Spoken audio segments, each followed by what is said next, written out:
What's up, everybody? Welcome back to your favorite wrestling podcast. It is the Monday Night Wave, baby. And we back.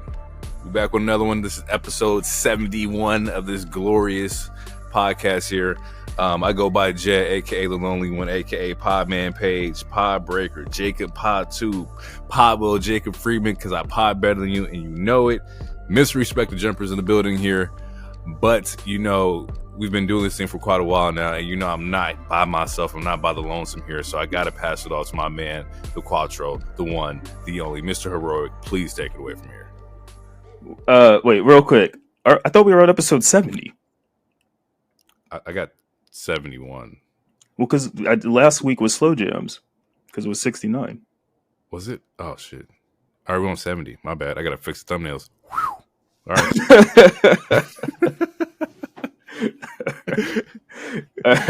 Fuck. All right. Shit. All right. They said he just the number 2 Mike.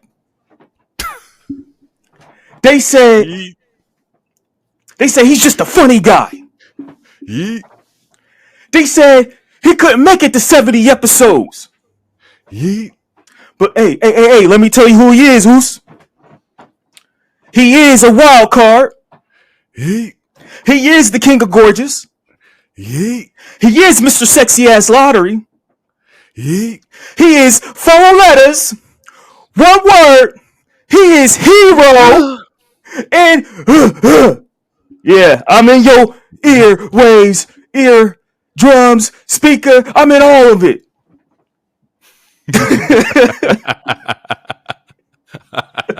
I don't know how he'd ever caught on to the 4 letters, 1 word for you until now, but I do like that. Bro, it dawned on me, I think it was Monday night, and I was like, what the fuck? Why did it take so long? I was like, and I was going to tell you guys about it, but I was like, I'll just change my name. But I was like, yeah, this was the intro I was going to do for the show. That fits. Speaking of 70, okay, so I just remember. Okay, so there was some news I didn't put in the group chat. It's wrestling related.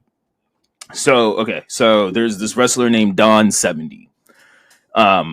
He's from Nova Scotia. He used to work the independent scene, like mostly in Canada, like within Edmonton and in Alberta and all those areas. And around, like, let's say mid 80s to early 90s, he also did a couple stints in WCW and WWF at the time. He was one of the first people that fought like the Undertaker when he became that Undertaker gimmick. But Mr. 70 was just arrested last week for cannibalism. Right? What? Right? Exactly. Right. What? But check this out. They just released Mr. 70 because they couldn't figure out who's 78. Go ahead. Snap on. Jesus Christ. All right, people. News segment here after Dad Joke Hero. We want to send out our thoughts and prayers to JR, who's diagnosed with colon cancer. Looks like he's going to do surgery either this month or later on sometime pretty soon. So just send out thoughts and prayers to JR, just the icon when it comes to wrestling media and wrestling world, and just a true staple if you're a huge fan of wrestling. So thoughts and prayers to him. Yeah, he scouted a lot of your favorite talent, and he helped pay a lot of your favorite talent. He's been the voice of wrestling for a very long time. So shout out to JR. That just means he's not going to be on Double or Nothing. So or at least I wouldn't expect him, you guys. So but other than that, and even then, he was only doing like main events, which I also respect. Like, you want JR's voice, you got to make it to the main event, and I like that aspect of it. Yeah, the big matches, because I think he did also the Tony and Mariah. Yeah, Hollywood. Maybe he did Showdown. Yeah. I think he did that one. I feel like he does like two matches per pay-per-view. Yeah, which is respected. Yeah. The man's a fucking legend. Yeah, and this is not his first diagnosis with something serious. So health is important. Shout out to Willow. Willow resigned, multi-year contract. We said it last pod that we didn't think that she was going anywhere. It would be quite surprising if she did. But it looks like she is signed up and being used immediately, and we'll talk about that later in the show. But yeah, congrats to Willow. Get that back, much deserved. You will never hear me say anything crazy about Willow as far as like in-ring ability as a talent. Like, she's fucking amazing. Shout out to Willow. WWE Draft is scheduled to happen before SummerSlam. Usually it happens like, the after Mania period. Like right now, you kind of start seeing like the draft happen and whatnot, maybe after Money in the Bank. But it's going to happen before SummerSlam. Do we have anybody we want to see get switched over or drafted to the other side? I would say I need one of the big three. As far as the Cocoa Butter Combat Club, I think one of them should be on Raw, just because. I think we need a strong black woman character on Raw because they all are on one show, and I could see it being Jade if they don't want it to be like Bianca. Because if you do Bianca, then you got to send the Street Profits, which I wouldn't be mad at that either. But we'll see. And then if you send Naomi, then you got to send Big Jim. So Jade is probably the easiest one. In that sense. But other than that, I feel like I'm kind of content with the roster for the most part. I wouldn't mind Seth and Punk being separated. Whatever show they go, I mean, if that's the case, Seth would probably end up going to SmackDown, which I wouldn't be upset with. But I think he deserves to be on Netflix. But yeah, no, other than the Cocoa Butter Combo Club, those are the only thing that's like really drawing to my mind was like, I think we could use a change. We need to separate them up. Especially no telling how long Bianca's gonna be out with her finger. We saw that picture, like that shit looked. This shit was crazy. It looked like a Looney Tune like thing for sure, like or Tom and Jerry, like when he accidentally hits his finger with a hammer. Yeah, that shit looked. No, that shit was wild. So yeah, they could always rehash that storyline like Survivor Series or Royal Rumble or some shit like that. So, but yeah. Who would I like to see moved over? I would prefer that you did move Big Jim over, and if that's the case, Naomi, because now we got everybody on Raw, and I would love to see Naomi in a position where she could be one of the leading ladies of Raw. I love this character that she's portraying now, the theme, the entrance, the gear, all of it. It's really fresh for a character, and I think like putting that on Netflix would be solid. Seeing her and Bayley interact would be cool too. Yeah, because Bayley's absolutely face right now. Yeah, that'd be cool. Yeah, I would trade Cody for Seth. Weird. I think we could do that. I think Cody on Raw makes a lot of sense. Not saying he wasn't on Raw anyway, because he's working doubles by being on both shows. But I think the interest that Seth has would boost up SmackDown dramatically, to where you'll tune in to see what is Seth Rollins doing, what is this group doing per se. And then tag teams. I would move some tag teams from SmackDown to Raw. I don't know who yet.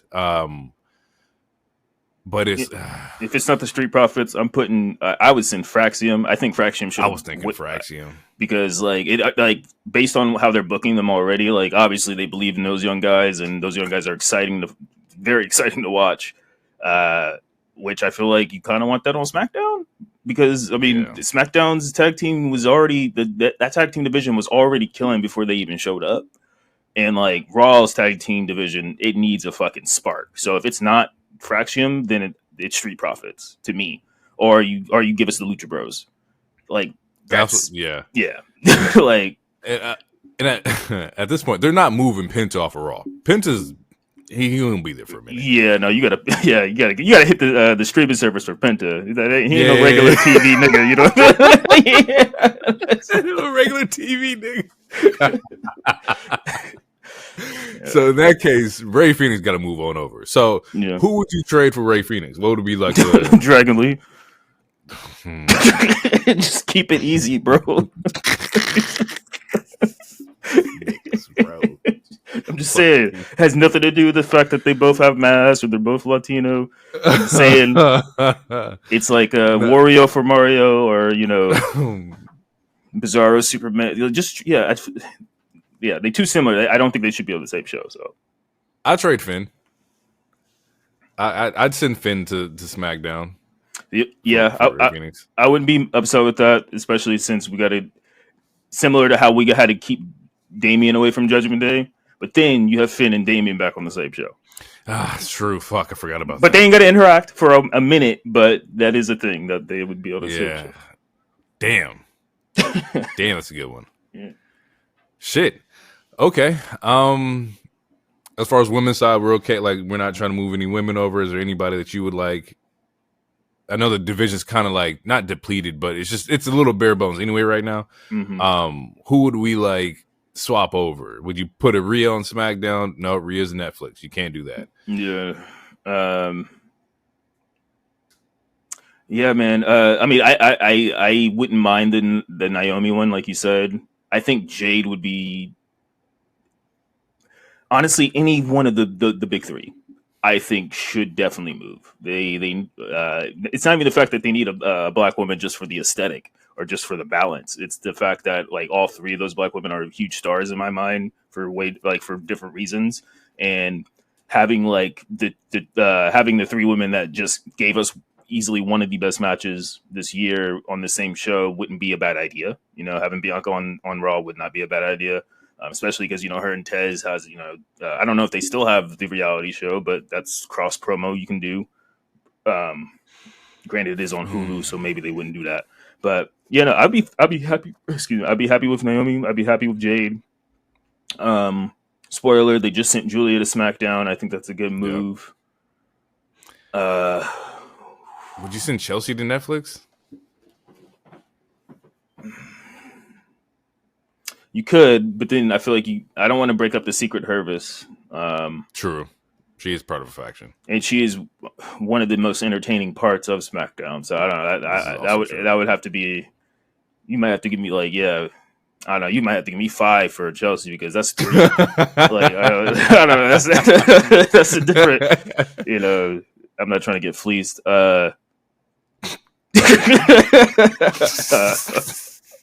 That's dope because that speaks about Chelsea's value. Chelsea is a hot commodity, bro. She does everything. Yeah. Right now, the only one I'm thinking of is like the big three because I don't know if you want Becky and Charlotte on the same show yet either. Yeah. And Becky, to me, she screams Netflix also. And Charlotte technically screams off it. SmackDown or Bayley's on Raw? Bayley's on Raw right now. Okay. Which is why I like the Naomi trade because then we get to see those two beef because Bayley's a baby face now or currently, or maybe she goes crazy with her. I don't know. Keeping in the realm of the women's division, we found out that Women's Evolution is July 13th, paired with the Saturday Night Main Event on July 12th. We're getting that PLE. We've been asking for it for a while. I'm excited to see the Women's Evolution, the second coming of it. I would assume that we would have all the women's titles on display here. So yeah, as of right now, the rumor is 7 to 9 matches. And I was thinking about it. So like if you have every single women's title defended, that's about 6 matches, I think, 6 or 7, which gives you 2 like personal feuds then. And but also they said that one of the matches might be a battle royal just so that you can make sure you have all the women involved. So then it leaves like maybe one match with a personal feud. You have a battle royal. You have IC, United States, tag, both women's champions. No, that's still 7. That's 5. No, that's 7. Yeah, 7. So yeah, I mean, then yeah, give us some actual like personal feuds. You can obviously do Jade and Naomi type shit, or something without a title, because we obviously need more women's stories that don't revolve around titles and stuff. Obviously, we see, Becky, or not Becky, but Charlotte and Alexa are starting to cook up something. I don't know if that's tag division or if it's something deeper than that. But yeah, I think all the titles should be defended personally, in my opinion. That like I don't want to see like the IC in a tag match like what we did with Mania or anything like that. I want every title to be defended, or at least like just in separate matches. Like, if you're gonna let these women like cook, or if you're gonna let them fucking do their shit, then like let's let them do their stuff. Like let's let them get in their bag. If you can book the main event, what would you book as the main event? What would be your closing the show? Okay, this is with current roster, like no like surprises because there's rumors of we would like to work with Ronda No, again. go ahead, do some surprises. Man, all right. If I'm doing just current roster, I think we get. I think this is the perfect time to finally do Rhea and Bianca solo. Um, if we're doing like legends, I guess maybe put the Bellas in a match. Yeah, they would probably be involved for sure. Yeah, yeah, that's all I got right now, and I'm sure Trish could be involved, maybe Alita, but the biggest match to me in my mind as of right now would be, yeah, it'd be a match that we haven't seen yet, and I think that would yeah, I think Rhea and Bianca would be that personally. It's funny because like in my head, I was like, I would run the Mania match again. I would do it again. Just of course it's Rhea and Bianca and Io, but I love that match so much. I think that like to cap that off as like the evolution of the women's division with those three going at it again, I think that'd be fucking hard. I would love to see Jordan Grace a part of it somehow, some way. If you can give me like a pure, like not a sicko, but like a grappling match of like Jordan Grace with like Nat or some shit like that, I would love to see some shit like that.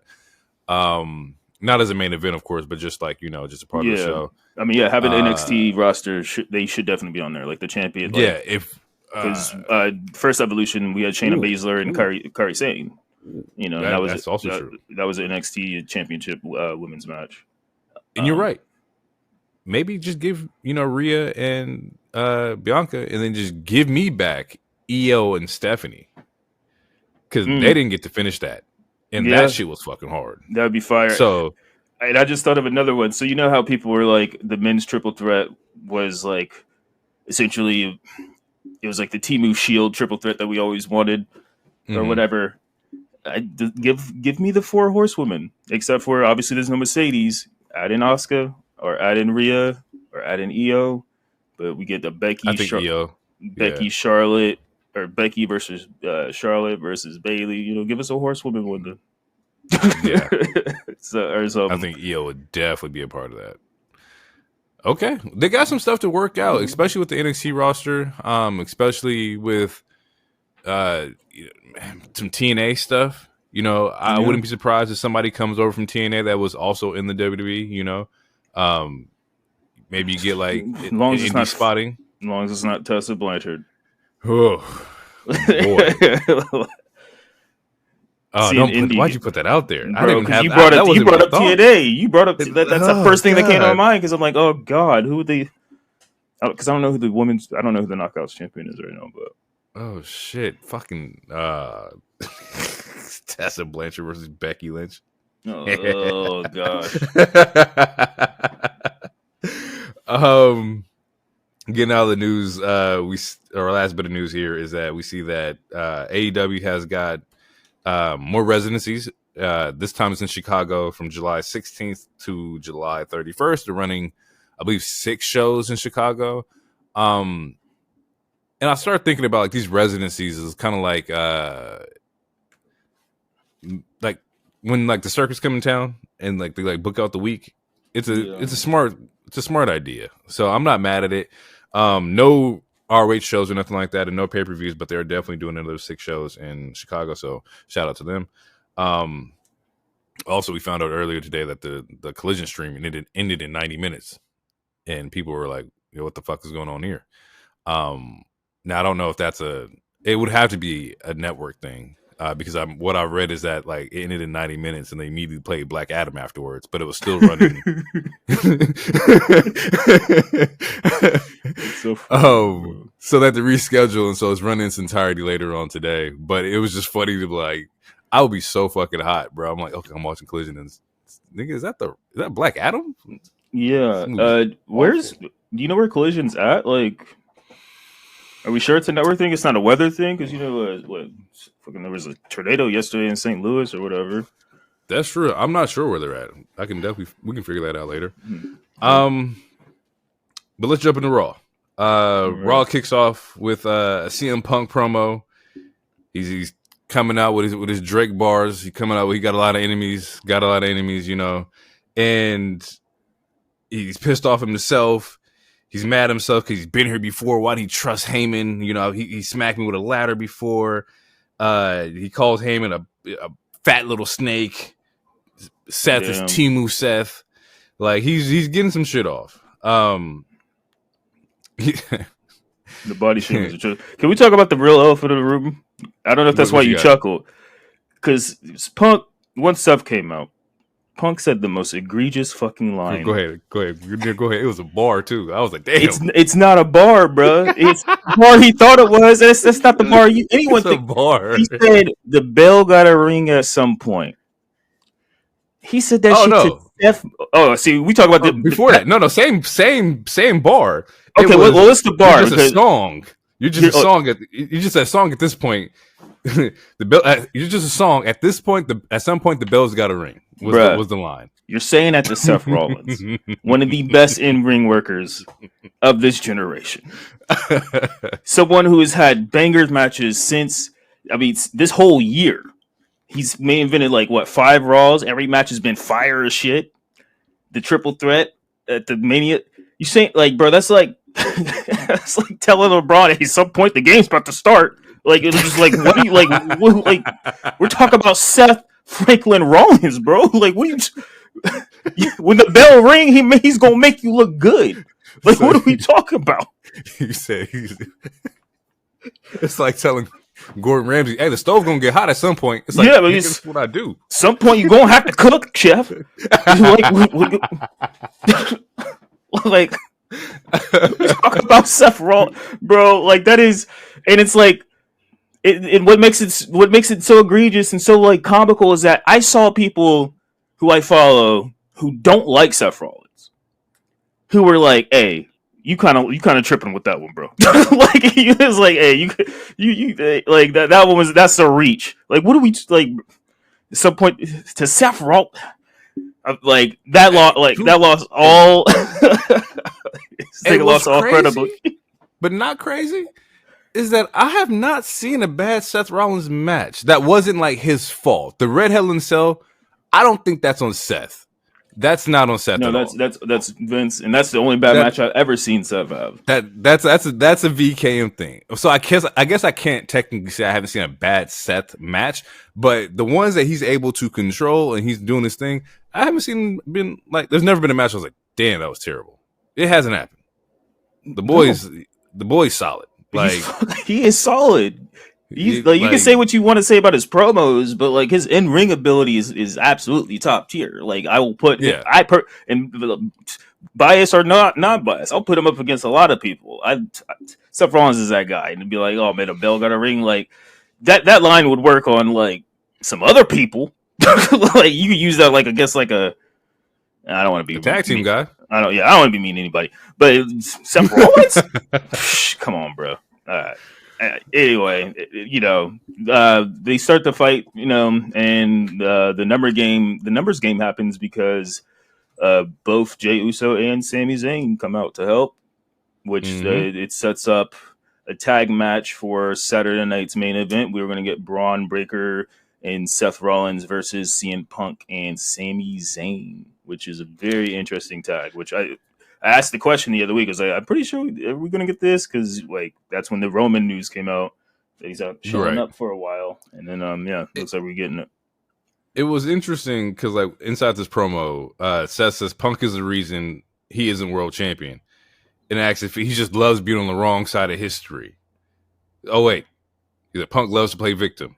He come out here, boo-hoo, cry him a river, and Punk wants to desperately die a martyr, right? And I was like, huh. Now that I think about it, he's not Is Punk stopping Seth from being world champion? He said here?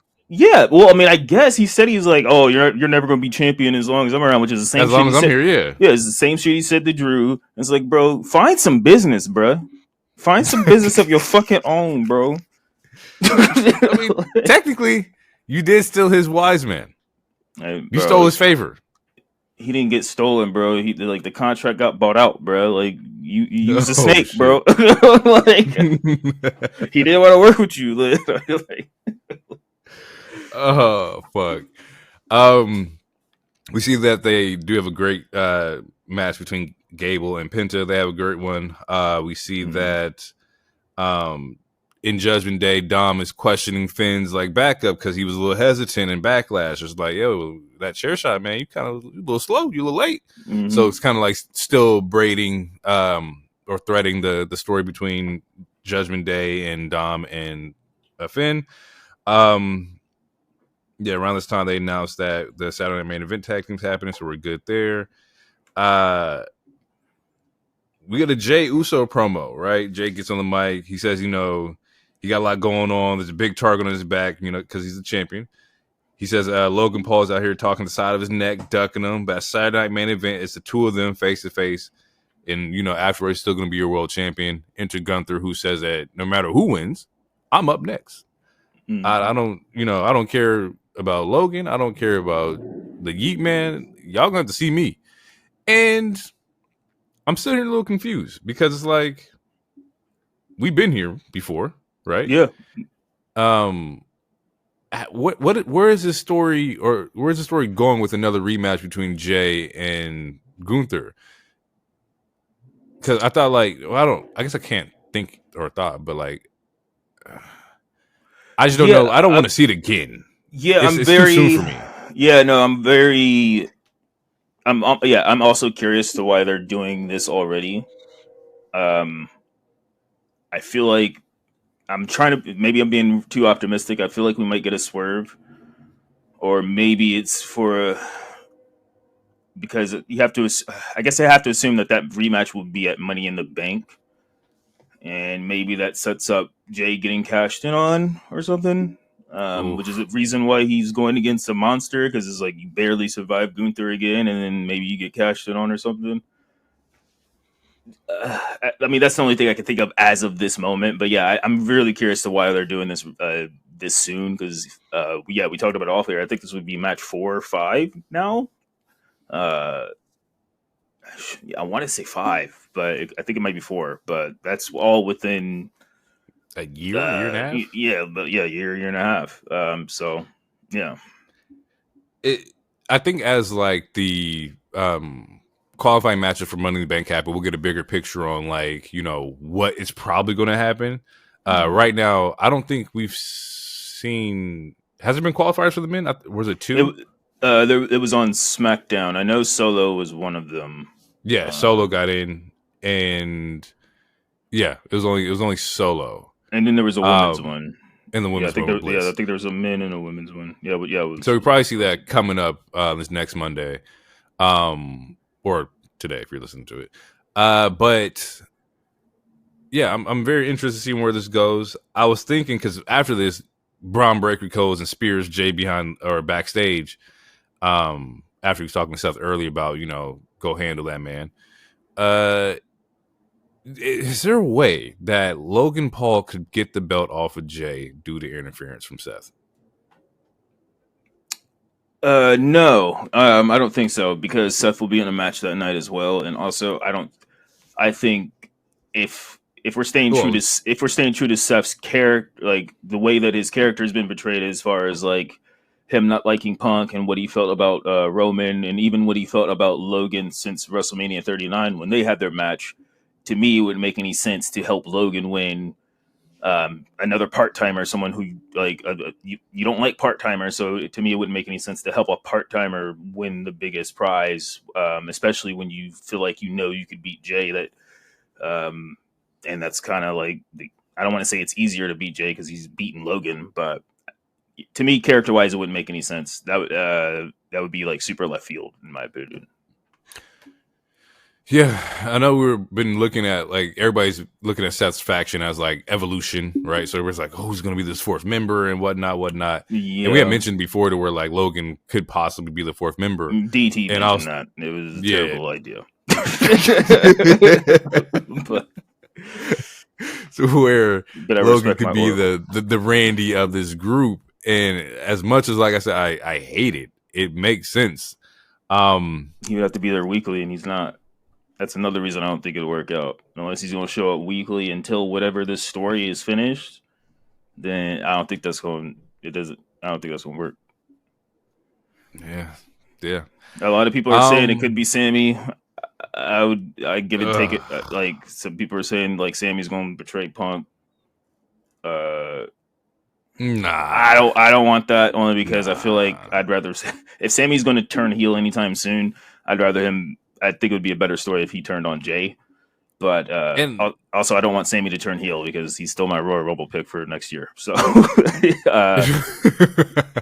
but yeah, Sammy's a trustworthy babyface right now. I think you need a lot of those. Like, just this is 100% a babyface. Like, why would we flip him? You know, we just flipped our biggest in John Cena. Cody's not here right now. We need somebody who's like the heart of the fans. Yeah, on Raw, and flipping Sammy because you got Jay and you got Penta, and then I feel like you got Sammy, and then like Punk is a face, but you know, I'd still put him slightly tween-ish. Punk is a face like Vegeta. It's like he's the guy, like he's really cool. He's the bad guy, but he's actually like an anti-hero. Sammy is just pure like babyface. So I don't know. I don't know who you would add to the. I saw someone, and I didn't think about this name and honestly, I don't know how I feel about it. But I saw someone mention Ilya, and I was like, I wouldn't be mad at that. I wouldn't be mad at that. Like you talk about some workers. You talk about a faction of like real workers, bro. Don't do that, bro. You cannot put Braun Breaker and Ilya in the same the same faction. That means they were going to tag together. No, bro. That'd be wild. It would be fire. That would be really wild. Be cold. Yeah, but we know that like shit would be too strong, bro. Like it's who's gonna beat y'all? It's like no. Now on the flip side of like Ilya challenging Seth's faction, I could see that happening too. Yeah, I can see him being like, I can see that happening as well. The neutralizer for Braun. They do have a history there. Like, yeah, on the same team. Jesus Christ, bro. Katie to the Warriors. Like, goddamn. Yeah. We get a dope match here with AJ and Finn. In my notes, I wrote this one's for the New Japan, the Bullet Club members. This is for like the historians of wrestling. You know, Too Sweet gang. You know what I'm saying? Yeah, for sure. Definitely Too Sweet all over this one. Long match. They had a lot of time here, and they worked. It was a really dope. It was really dope to see AJ work with like somebody of his speed. And this is going to be the first time I mentioned this exact like terminology. But to see him like work with somebody who understands his work style, understand like they have the same like chemistry, and they've also wrestled each other like 5 or 6 times already. So yeah, as far as main roster goes, they're because Finn posted it on his Twitter. They're 2-2. So as far as main roster goes, they wrestled each other 4 times. But I don't know about the New Japan stuff, but obviously they were in the same faction and shit, like you said. Yeah. So yeah, the chemistry's there. They have the chemistry. Chemistry was fire. In my notes, I was like, this is dope. And then like in another life or another world, this would have been a dope like WWE championship like kind of match. Granted, it's still, I feel like it's too late for that in their careers currently, but in another timeline, this would have been fucking fire. It's not too late, bro. We just got to get the belt on Finn within like a year.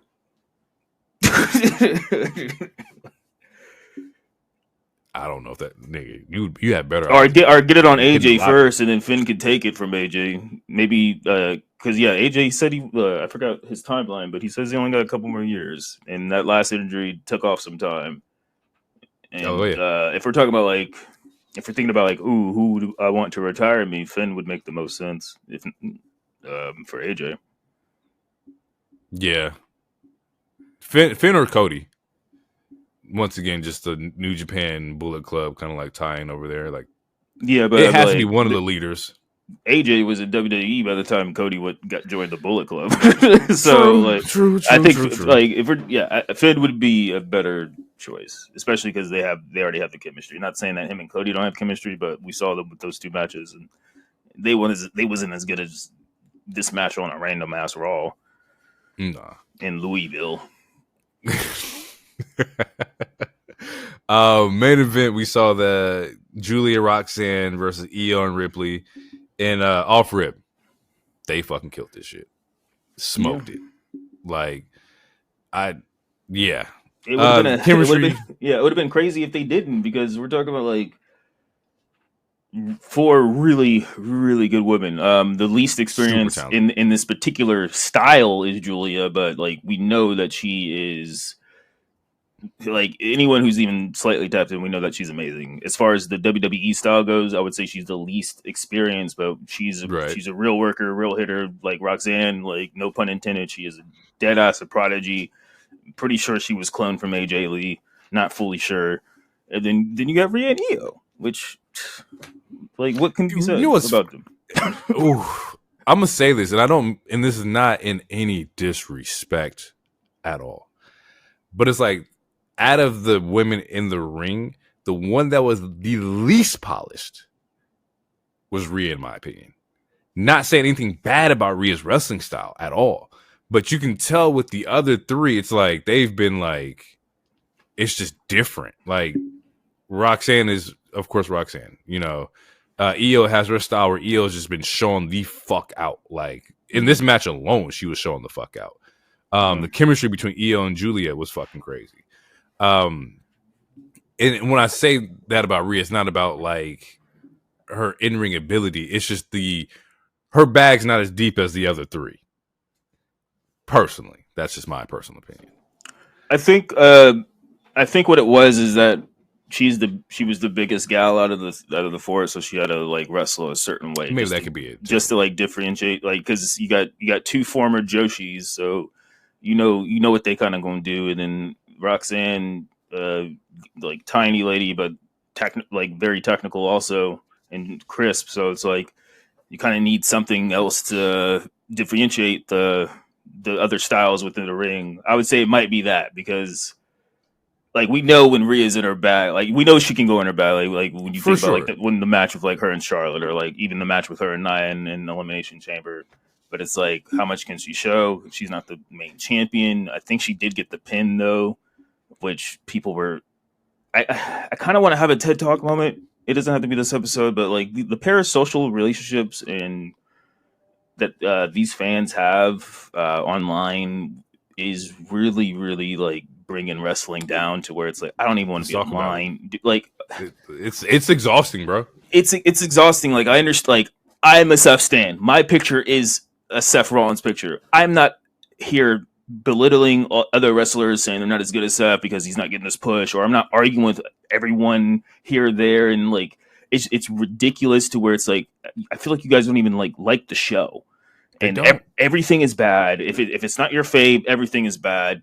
I saw women accounts hating on women just because it wasn't your woman, and it's like I thought we was like, aren't we all supposed to be family and shit? Like, it's just it's really weird. It's really creepy. The worse technology gets as far as advancement, the worse this has been getting, to where it's like it's another reason why like when during releases, I hate being online. That's even hard for me to watch the show just because of like the relationship. Like, people really feel like they know these people, and like they know their dreams, they know their ambitions. It was like how do you like oh, this, he should be doing this with this title, and it's like, how do you know this, he even wants this title? How do you know that this person wants to do this at all? Like, maybe they just maybe Shinsuke really just likes to surf and like chill and do some main event matches and then house shows every once in a while. Maybe he just really likes to do that. Like, we can't put our own fucking thoughts and ambitions on these characters of these actual human beings. Fucking Soraya, she tweeted today how like she was doing a signing and she almost got kissed in the mouth. Like, it's 2025. Like, what are you doing trying to kissing someone at a con doing a signing? It's just, I'm all over the place, but like, for a new segment, I want the three of us to like kind of like just talk about it for a little bit, just because like the way that these people online like attach themselves to these characters that are on television it's really weird. It is extremely weird. It's the Stan shit, like the Eminem Stan, where like you're just obsessive over like these people that you don't know. Like, I wouldn't be the one to like. I don't know, just naming off the top of my head. I see Mox, I see Seth, I see Roman, and like I wouldn't be like, hey Joe, Anai, I know why. Would you like to take it? Like, no, bro. Like, if I see Roman out there eating with his family, oh damn, bro, I saw Roman over at the fucking Chick-fil-A. And that's gonna be my story. I don't need to like approach like anybody. Like, I'm not that kind of fan because I understand at the end of the day they're real people. Like, these are people who have this may be his moment where he can sit there and eat and do his thing. As far as like the super fandom, it was one of the reasons why I changed my profile picture because I didn't want to be with that label of the group. Like I love wrestling like nobody else, but I didn't want to be like, oh, it's a guy talking behind a fucking Kenny Omega Avi. And it's like I don't want that. Like that's just I don't want to be paired with you motherfuckers. Because it's just so weird online. And I think a lot of it has to do with like I don't think these people are really fans, bro. I think they're like they like the celebrity-esque of like wrestling and like the image of what these wrestlers look like and not the actual like wrestling industry. It's just weird, bro. I mean I think it's part of that, but I also think it's like on some like Black Mirror Matrix shit. I think people like legitimately like they like get so into it to where they lose sight of like what like they lose sight of reality. Like so, yes. That's why one of the biggest insults is like, please go touch some grass. Like it's kind of like leave because it's like it's not even just wrestling to where it's like take a break, bro. We're in 2024, 2025. There's Game of Thrones actors getting death threats because they're playing a character that killed another character in a show, and they're getting death like the chick who played Abby in the video game. Like it's a video game.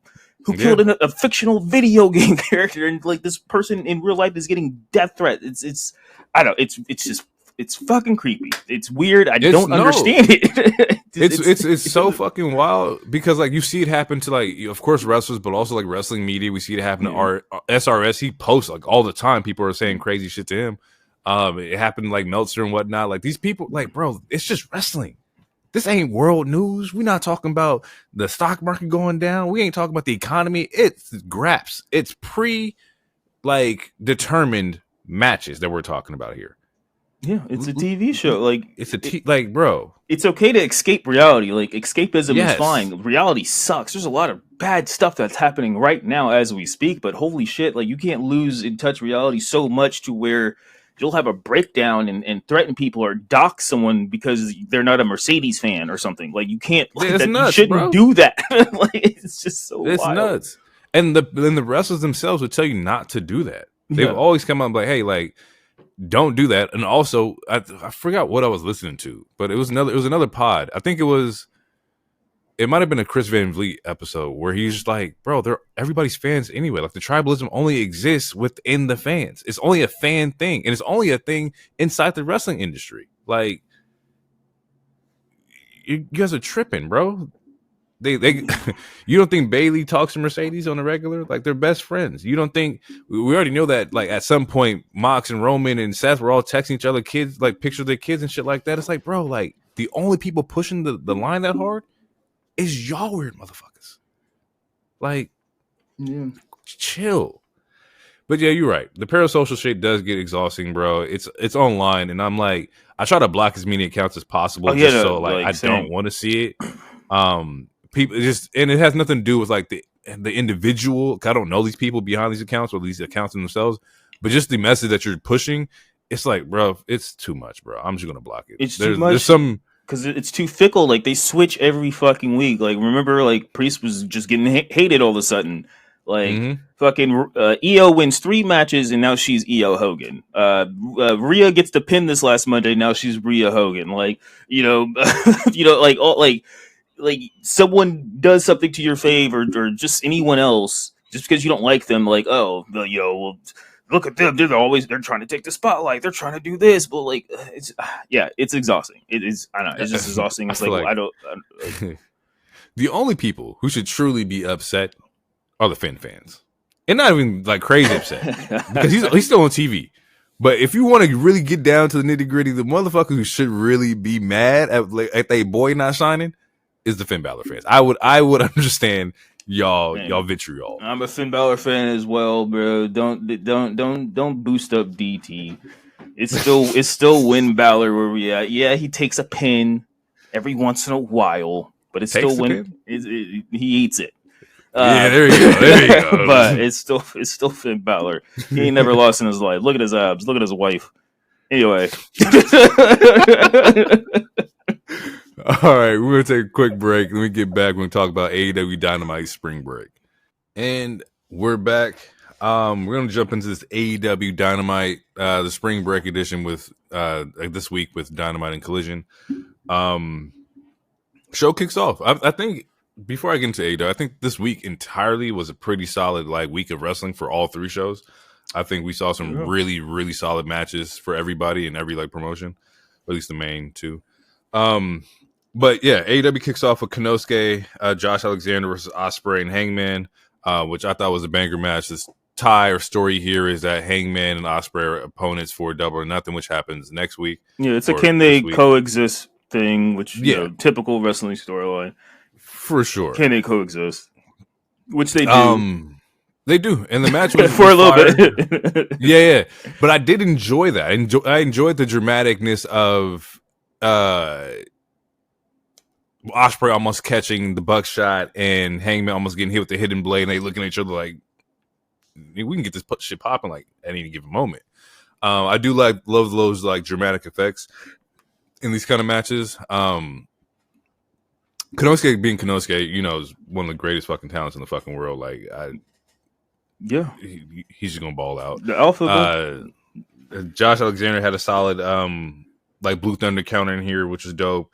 I actually liked the tag team of Will and Hangman. It kind of worked for me, the aerial spaz versus the hard nose blue collar wrestler. That kind of worked. I like seeing them as a tag team. Hopefully they can figure that out somewhere down the line. But anyway, double buckshot, hidden blade gets the win here. It was a cool ass finish. It was a dope finish.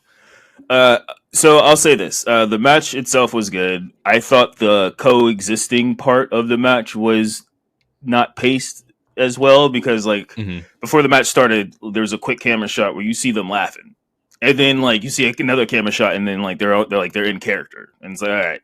And then they were even doing tandem moves before they even had the animosity, where it was oh, you almost attacked me. There was a point in time where they were doing tandem moves. It's and when I was watching, I was a part of me was yeah, no, I like this as a team. This is nice. But the other part of me is how are these motherfuckers so in sync? You're not supposed to, you should be in sync like this. Y'all working like a well-oiled machine. So I just feel the pacing between the coexisting part was all right, what are we doing here? Because it wasn't towards the last 5 minutes of the match where it was you almost hit me, where they started actually having problems. But no.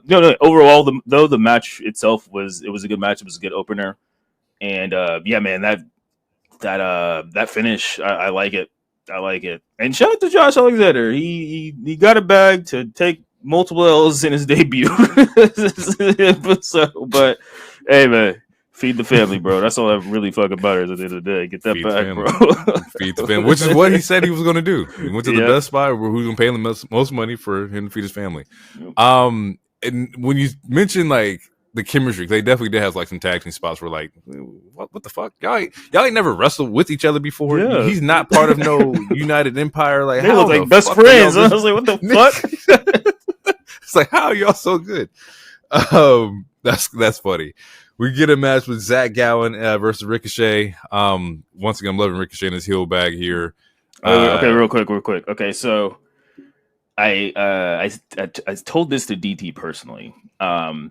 So this isn't me taking a shot at him.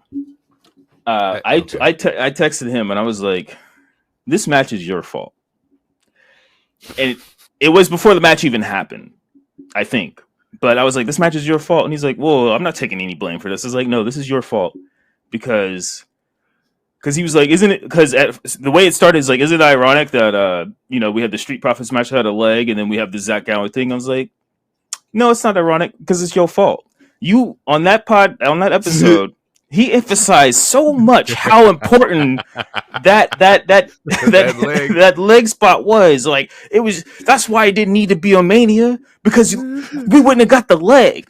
Like, he emphasized so much on the leg, and I feel like TK heard, because obviously we know TK's online. He'll change it. He'll change someone's song right after the match. We know TK's online. He heard what DT said. He's like, I bet I see you. I see your leg, and I'm gonna raise you a leg. And that's what we got. So I had to throw that out there. For the audience who's not familiar with Zach Gowen is a pro wrestler. For 20 plus years. I think my first instance of Zach Gowen was Zach Gowen and Brock Lesnar, where he was in a storyline with Brock, and he's missing his leg. He has a prosthetic leg. And the gimmick or the story is implications that with Brock was just dog like. That's when he was a beast. He was just beating up people and breaking people's legs. I cried on that episode of SmackDown because that's when I thought wrestling was still real, you know. And I was like, why is this monster beating up a handicap man? You know, like, like, bro, I legit cried a little bit as a kid, bro, because I was like, that's so mean. It was terrible, bro. He pushed him. He was F5ing him into the turnbuckle. His mom was front row. It was like, yo, it's the craziest shit ever. But fast forward 20 years later, and we get Ricochet versus Zach Gowen. And my initial thought was that, like, it's dope to see this in 2025. In the aspect of like Zach Gowen actually wrestling, right? He wasn't getting like dog walk, nothing like that. It wasn't a gimmick to like do anything crazy, but just to, like, for the people who are looking at it as like an ableism thing, it's like, it's cool to see that like you can get up there and you can still do your thing. That part's cool, but very similar to what you were saying last week about the Pat and Gunther match. Okay. Why is he going 50-50 for this long? I think it was only like 8 minutes, but I was like, but honestly, it might have been a little longer than 8 minutes, but like, Zach Gowen was kicking out of moonsaults. He kicked out of like literally everything except for the spirit gun, which I like, if it would have been like, I would have fast forwarded at that point. But yeah, I was like, so essentially, like, I didn't like it because it was 50-50 as much as it was. Well, I don't even want to say it was 50-50. It was just like Rick was giving him a lot, and but Rick made him look really good. But which makes sense because you're playing on the fact that he's a handy capable person who can do all this cool shit. So it does technically make sense. So I'm not trying to knock it, but there was a point in time where I'm like, why is he kicking out of so much shit? Is what I'm trying to say. I'm not trying to knock the quote unquote 50-50, but there was a point in time where I'm like, what is going on here? Like, Rick tries to go for the figure four. Figure four? I'm sorry. I hated that fucking spot. Because I'm like, bro, you've been wrestling him for 6 minutes already with one leg. Now you just randomly forgot? He's been beating your ass on and off for 6 minutes with one leg, and now you just all of a sudden forgot? No, bro, that's not how that shit worked. Was it funny? Sure. I didn't laugh though. I was like, and I wrote a note. Interesting. What got me is that, like, the man only got one leg, and Rick tried to hit him with the scissors. He brought the scissors out. It's like, hey, I get it that we a heel, but you can't beat the man with one leg, and so you bring out the scissors to try to like equalize or neutralize the situation. Yeah, you should need the scissors to win the match, bro. You're tripping. All in all, Rick does get his lick. He ends up winning with the spirit gun. Goes for like a punk kick afterwards, and we see that Briscoe comes out for the save and whatnot. So Rick very much so still in his heel bag, and they send out one of the biggest baby faces ever in the show, Mark Briscoe, to come and like do something. Yeah. Which they get a match at Double or Nothing. It's going to be a stretcher match. Is that announced? Yep. Or at least I saw the graphic for it. I think it was before a Collision cut off, but I saw a graphic for it. Oh, okay. Speaking of graphics, or not graphics, but contracts, maybe at least, we see that MJF gets his 3 thumbs up. He gets one from MVP, he gets one from Shelton, and he gets one from big old Bob. The dope part about this segment is that, like, Shelton's in the back, like, hey, if you don't give you this thumb, I'm about to super kick your fucking block off.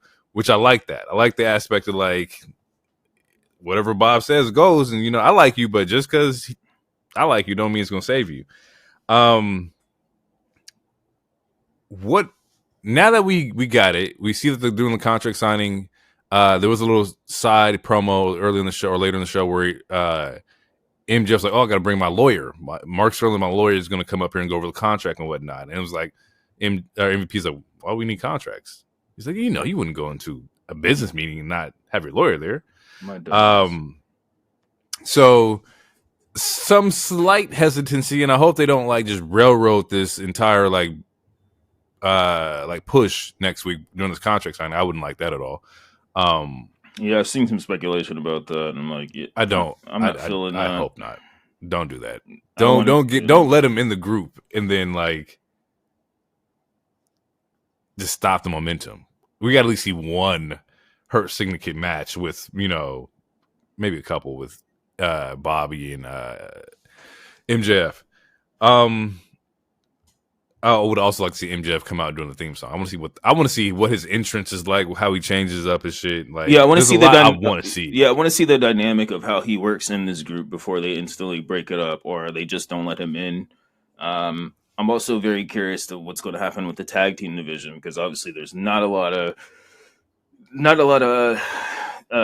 tag teams for them to really feud with, which is why we're either getting the Crew or Sammy Guevara and Dustin for their next opponents, which they're just gonna eat those guys alive. Yeah, I mean, at least Sammy's back on a Dynamite for a little bit because he's definitely in the doghouse for multiple reasons. But yeah, man, I'm very curious to see how this is going to like. I've said on record multiple times, I'm into the storyline. I want them to draw it out, but now I'm thinking about like the tag team division and how that's going to work, or like what are they going to do with him.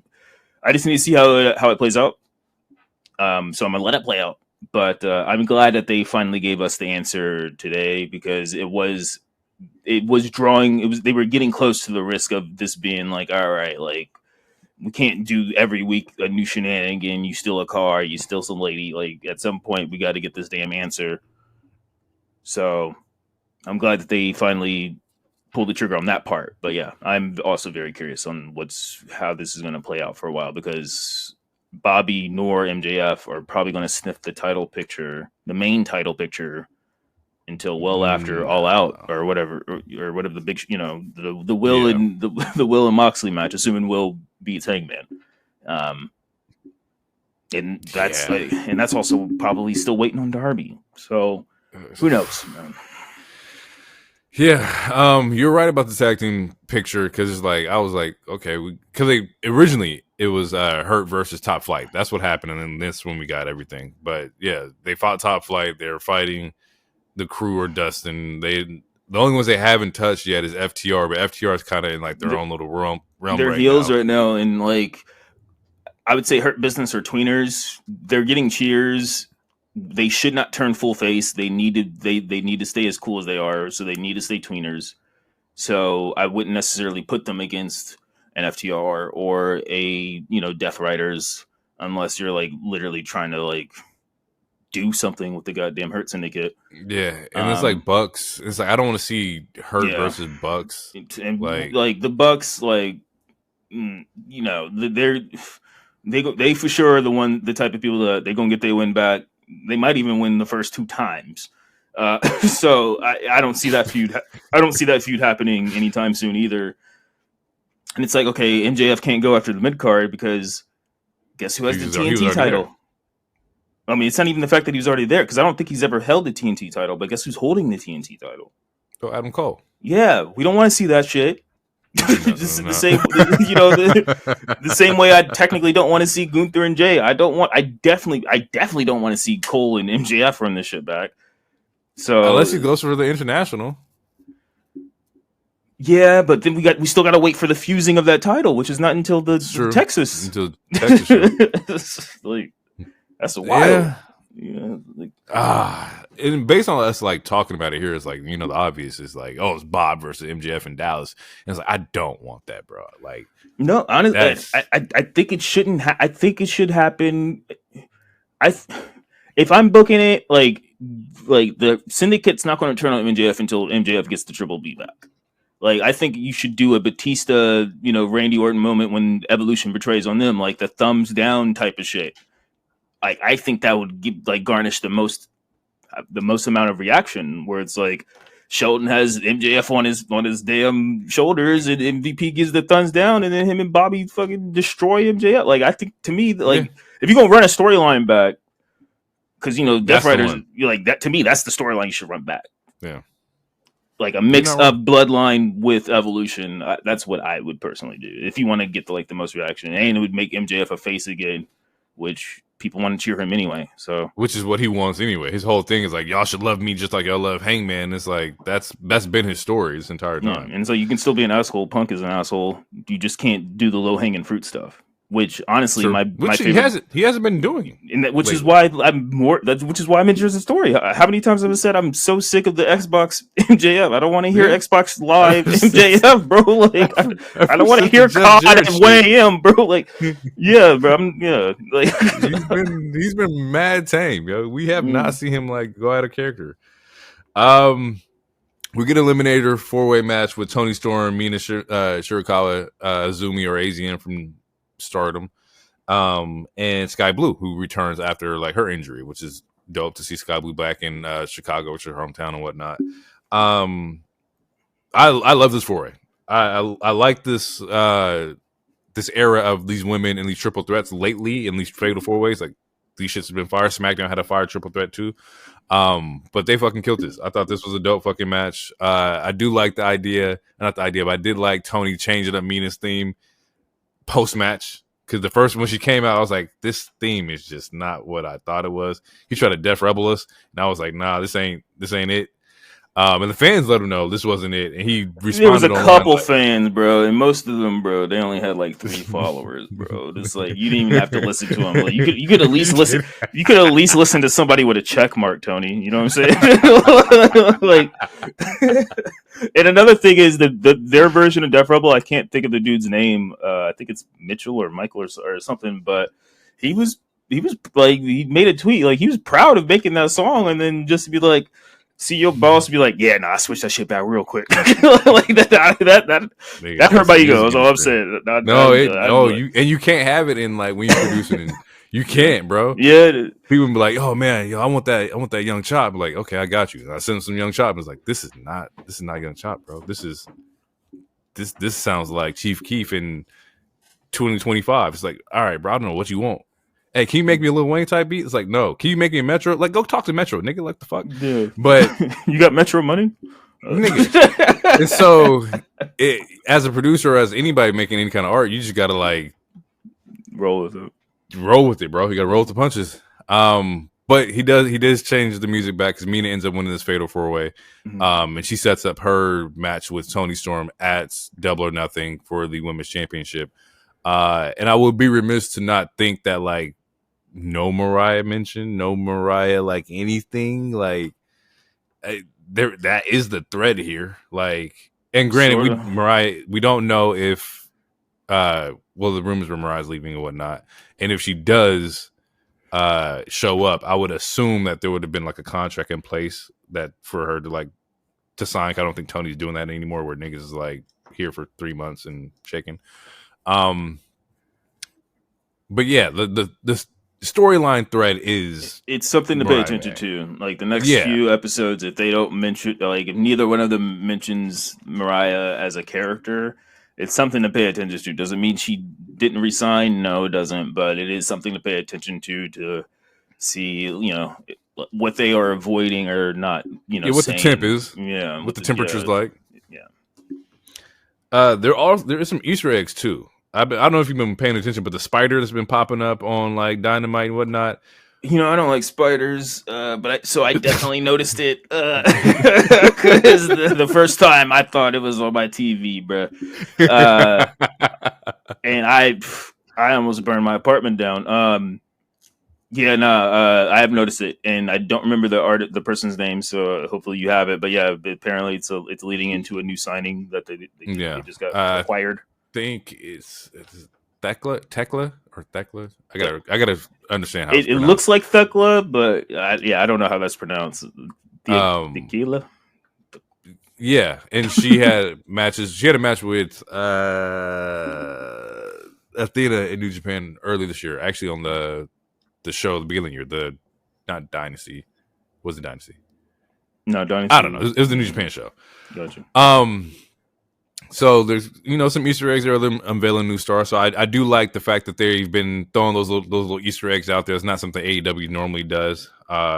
It's definitely more in it's something that I wanted them to do, like, which is when Bandito was coming back, just like right. Give us tease us, give us some video packages instead of just randomly having someone show up and be like, and then have the fans online be like, the Google's free. Google is free. Like, well, nigga, I'm a fan of the show. Just tell me what this is. Anyway. And and I did do good stuff for Bandito. Yeah. Bandito's video package was fire. I enjoyed those. Like, that's what I want them to do that more. Like lean into that at least. If you're trying, it's fine to be the alternative, but there is a certain point of like storytelling or just like sports entertainment, where it's like even UFC has video packages. Like even the most indie promotion, or I wouldn't say the most indie, but like places have like, tell me who this person is. I shouldn't have to Google who this person is like in the first 5 minutes of the match.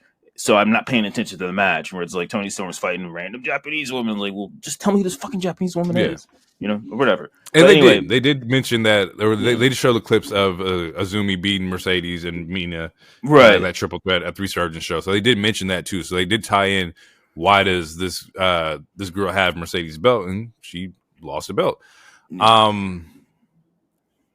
So we get Mina versus Tony at Double or Nothing.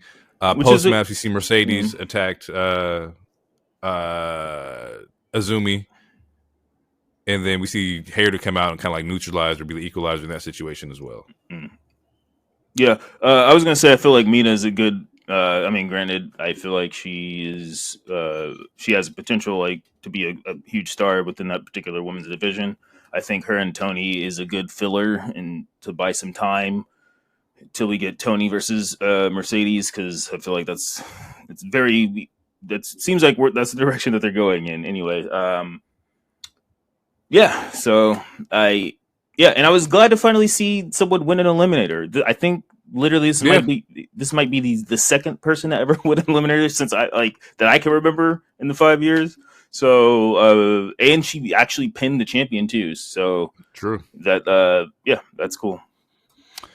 You mentioned that the angle or the direction may be Tony versus CEO, and I'm thinking, is that main event worthy? Would you close the show out with that? I would. I think I don't think there's 2 bigger women that you could do within AEW. Yes, that is very true. But if you're getting Will Ospreay, if you're potentially getting Will Ospreay versus Moxley, then I feel like that kind of has to go main event, especially if Will wins. If Will doesn't win, if it's very similar to the other random show I can't remember the name of, then I'd probably be like, yeah, you should have just put Monet and Tony last. Revolution, yeah, it was Revolution, yeah, because her and Mariah, Tony and Mariah killed it, and we got the stinker at the end. But if we're talking about place, like, granted, we have seen Moxley and Will Ospreay technically, in the last couple of years, because like they had a couple matches in Japan a couple of years ago, and I think they even had maybe one on Dynamite before Will was even signed. I feel like that technically should be the money marquee match. That should be the main event, unless they're going to do some bullshit. That's my only thing. Like, if they're going to do some bullshit, then yes, I think you should put the women in All In Texas. I think that'd probably be the right call. Granted, I feel like the fans ain't going to like who wins, but I feel like that's still going to be like fans would rather have Mercedes win than have Moxley retain. So at least that's the way I feel. This is true. That's true. That's true. Like, if you're going to leave, if you're going to have your fans leave semi happy or semi upset, I'd put the women's match last, because no one wants to see Moxley retain. I think that with Mercedes versus Tony, either way, if Tony retains, you ended off on a good show. If Mercedes wins, you ended off on a new champion. I think that we've seen Mox close shows out for the past like 4 pay-per-views or whatnot. It's kind of like, all right, bro, like we can put you in like what they call it, double main event or whatever. Like you ain't got to close the show, but you can still be on the back end of the show for sure. Yeah. Honestly, I would love to see open that. with a Mox match because it's always going to involve weapons and it's always going to have like 9 people. I'd say open with the Mox match. Your second match is your Young Bucks or your like that speedball, that 4-way with like speedball and Knight and whatnot. Like you need a match like that. You have that that be your second match because like so start it off with violence, but we know it's not the most exciting violence because it's like Mox's matches are like slow pace. So you start off with like some violence, and then you do the higher octane spot fest like Power Ranger flippy anime shit. Then you start adding other bullshit like the Jericho matches. It's not gonna matter. You know why? I just forgot it, or I just remember. It's not gonna matter, nigga. It's Kenny Okada. Like that's in the middle of the show, bro. That shit. You gotta put that in the middle, bro. I'm just telling you. Open with Mox. Put that shit in the middle. But honestly, knowing TK, honestly, I might, bro. That might be the main, bro. I would not be surprised. But if I'm Mox or Will, or if I'm Tony and Mariah, I'd be hot. I feel some type of way. I'd feel. You telling me these 2 random mid card just because they had a really good match in 2016 in Japan? Kenny is great. I'm not knocking Kenny. It's the other nigga I'm looking at. Right, but at the end of the day, it's a nostalgia match. Like this is a match that like sure. they had like 2-3 really good matches in Japan in like 2016. It's not John Cena Randy. I'm just gonna throw it out there. That's right. What it is. But that was a B pay-per-view. All In is not a B pay-per-view. Backlash is a B pay-per-view. That's fine. That's like if that was the SummerSlam night 2, I'd be like, yeah, bro. Yeah. Like, what are we doing? I'm sorry. You do not put Kenny and Okada at last. Absolutely fucking not. You want people to go to sleep? You know the show's gonna be 8 hours. Oh, for sure. Closing out the show, we got Mox versus Samoa Joe in a steel cage. And I like cage matches. The cage match is always like solid. This was actually not a bad cage match on TV. I would probably give it like a 7 out of 10, which is okay. Of course, just striking. There's blood immediately and whatnot.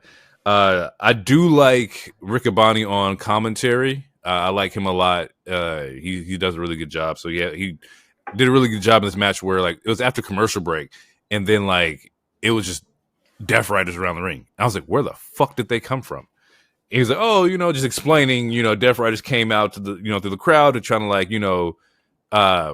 help Mox out, and then Powerhouse Hobbs came out and Willow came out, but just explaining the shit that was missed. And I appreciated that as far as like a viewer. Right. Yeah, I prefer man.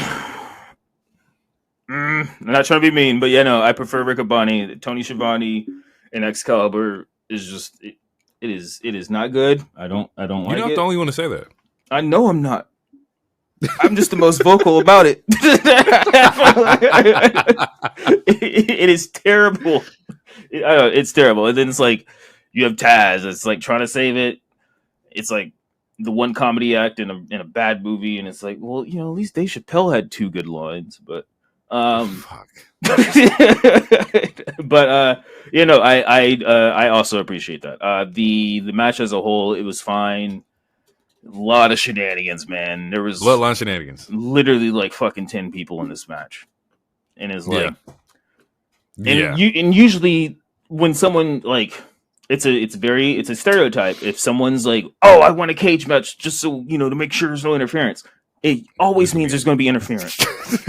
But 10 people? like, you bring in the conga line in this bitch, bro? Like, everybody, their mom is climbing the cage. Like, there was a point in time where they lift the cage up because I think the Bucks come in or something, but then they lower the cage back just so Swerve can get his spot because he jumps off the cage. The cage, yeah. And it's like, so okay, like, so it's like you did the order wrong if that was the case, because like you lifted the cage and then you lowered it just for this one spot. It's like, oh, what are we doing here? Like, they lowered it, and the way they did it, like they lowered the cage to jump Kenny. Like everybody, Death Riders and everybody was in there just jumping Kenny and Joe and whatnot. So it was like a 5-on-2 at that point.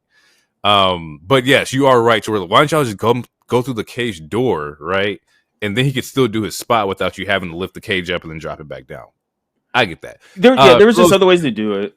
But anyway, you can break down more of the match before we. I skipped to the end a little bit, but yeah, it was a dope match. There's a bloody crossface angle in here that was really dope.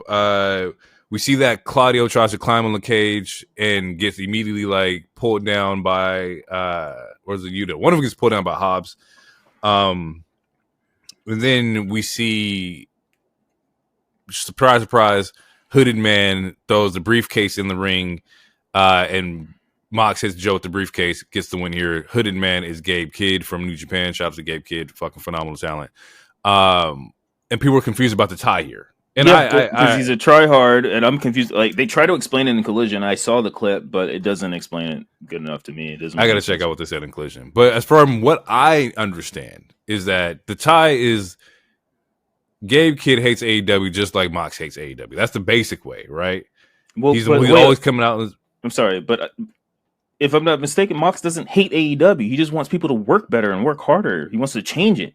He's trying to make it better. I don't ever recall him during his rant saying I hate AEW. He's just trying to change the culture because everyone else is a bunch of bitches in his mind.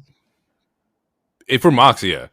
And this is why, like, the Gabe Kidd side of it is that Gabe Kidd just shits on it. He shits on everybody. It's not just in, I hate AEW. I hate everybody. It's not New Japan.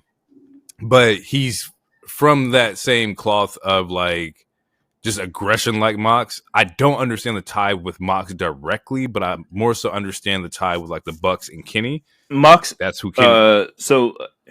Because from the clip I saw, Mox was doing all the talking, and essentially Mox said Gabe was on his payroll because he has a like mind. So yeah, essentially, from what I saw, it was just like, yeah, I paid this nigga because we think alike. He's bald, I'm bald, we got beards, we think alike.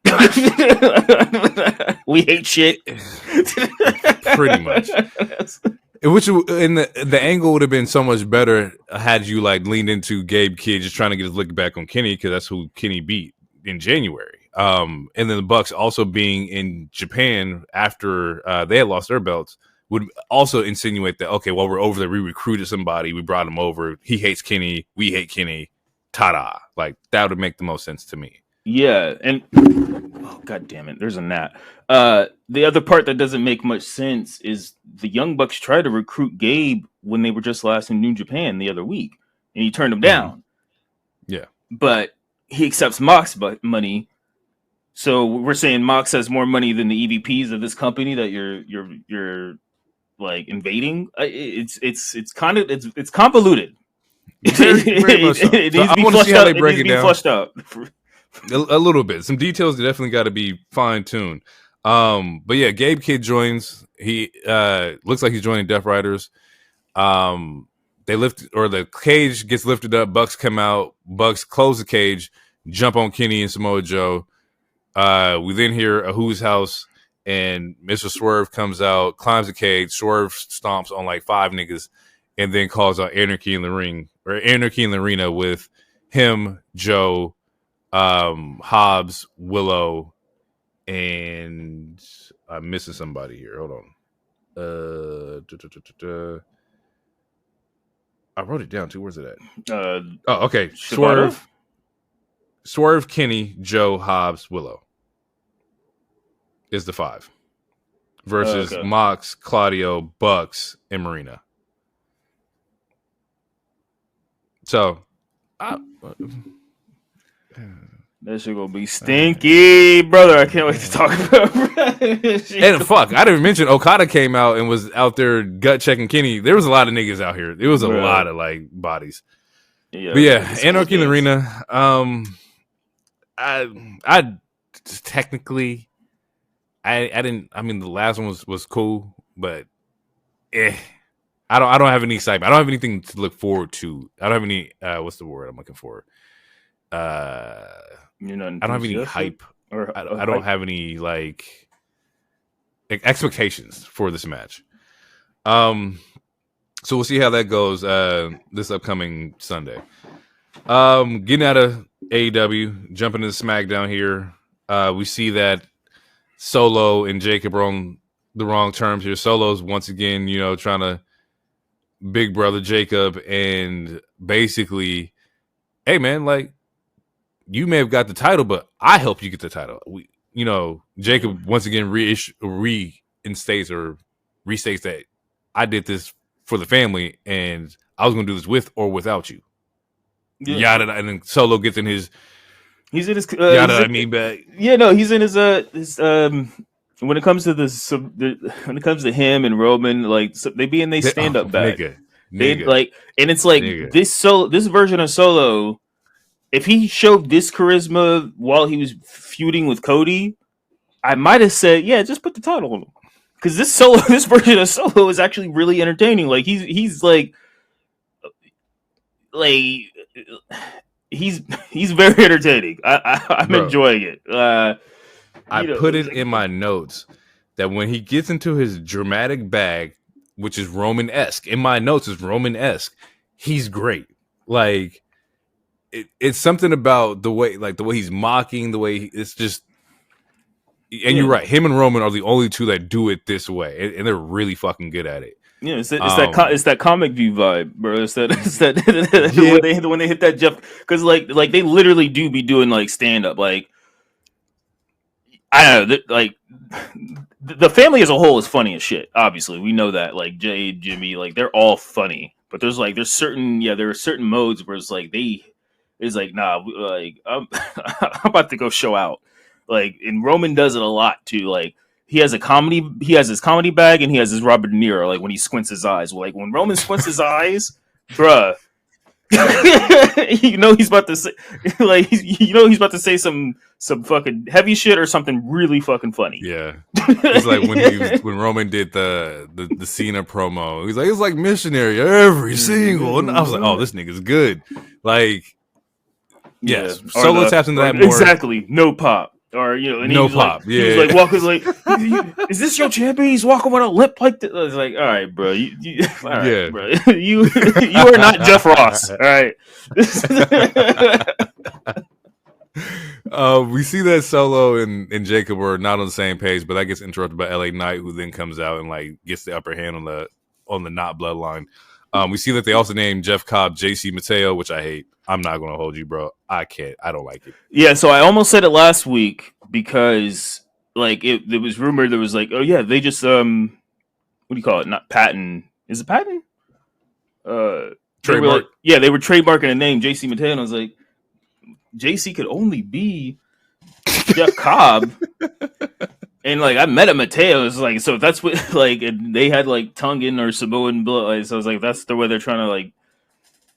I'm fine with it. Honest, like it. Ugh, I'm fine with it. Gross. It's one of those things where it's like majority of times, like when it comes to WWE changing names, majority of the times the talent is the ones that pick the name. Sometimes it's not, especially in the VKM days, but a lot of the times it is. And look, like JC Mateo. It like in 5 months we'll be calling him JC. Well, yeah, honestly, I'll just be calling him JC or Mr. Cobb. But I'm fine with that. What I'm not fine with what he was wrestling in later in the show. Nigga, it looked like a security guard. He's bro. It was like, bro, like if you weren't ready to fucking sign the contract, just say that, bro. Like you couldn't like. You got no gear, bro. You got a singlet, my nigga. Like, You working like you look like a Starbucks barista, bro. All you missing is the green apron, bro. And bro, okay, we're going out of order a little bit, but it's fine. We're gonna start right here. It's a the short match show. was so long, bro. He was wrestling out there in the security guard barista get up for at least 15-20. I'm like, Jesus, bro, it cannot. We gotta stop this. Yeah, like not until he gets his cardio up. Like, yeah, I'm not like the fact that he even had his match already. I'm like, yeah, like why do you have this match so quick? Like, where's and the then build? LA loses, but he's also in a triple threat next week as a qualifier. So what was the fucking point? I don't know. It was just like these 3-hour SmackDowns are like. Granted, this SmackDown was better than a lot of the other 3-hour SmackDowns. We got to take this shit to 2.5 hours. Like we like you have to take off 30 minutes. There are certain matches that do not need the amount of time that they are getting, and there's other talent you could put on. The show is just still not well paced. Like it. For the most part, I mean, granted, again, this SmackDown was way better than most, but it's like, yeah, no, like that match did not need to be that long, especially if he ain't have no damn gear. Like, bro, it was just like it was a street fight, dog. Like, yeah, it was. What's bad is that like as the match kept going, the crowd just was not into it, bro. It was like because they have no connection with Jeff Cobb. Why should they be into it? Jeff Cobb ain't took out nobody. He ain't like been wrecking havoc for like 4 weeks to where the crowd knows who Jeff Cobb is. This is literally 1 week, 6 days after he debuted. Yeah, and like if anything, you put him in a squash match. If he had to have a match. Put him in a squash match against somebody. Give him the Rusev treatment. Like throw out somebody out there and let him build up that way. But you can't like connect him with like the popularity or the success of like the bloodline too, because once again, we just now nigga, we don't even know who you is. Like you just appeared this week and you not Tama Tonga or Tonga Loa to where like, okay, we know that we can take the popularity and the interest that we have with the bloodline and those two and put that in Tonga Loa and them. We don't know you, so we can't associate you with bloodline shit yet because you're not gang. So yeah, you're and the thing is with Tonga and Tama, they was in that PowerPoint. If you're not in that PowerPoint, bruh, if you was not in that fucking PowerPoint, you ain't Samoan, bruh. All right, and I mean, I'll give Bronson Reed an asterisk. I'll give him because New Zealand and shit, like Dakota, she's technically like New Zealanders and shit. Like they have that Samoan tie. Yeah. Jeff Cobb, if I'm not mistaken, is like Filipino or and I think in the realm of wrestling, it doesn't technically matter because you can be whatever you want. I mean, Kofi Kingston was Jamaican. That man from Boston. Yeah, but we're in the smart era, like. You know, like smart era. Bro, we're in the era where niggas will tell you to Google shit. You know, like we're not in the era where like, oh, Kane and Undertaker are brothers. We're not in that era anymore. You just believe it. You know, just bro, I did not know that was not real until 2015. Yeah, like I don't know, like. Yeah, and you just give him Mateo. Jeff Cobb got gear. He has gear, or maybe it probably also has Cobb on it or some shit. yeah, that's what I'm thinking. Yeah, maybe most of the gear has like Cobb on it. Just have him crush somebody. It has like the United Empire logo on it, or like his New Japan logos on it. Because he was over there for like forever. Like he didn't have to change his gear. But anywho, it was a hard watching match. I also don't like the fact that LA Knight's losing steam.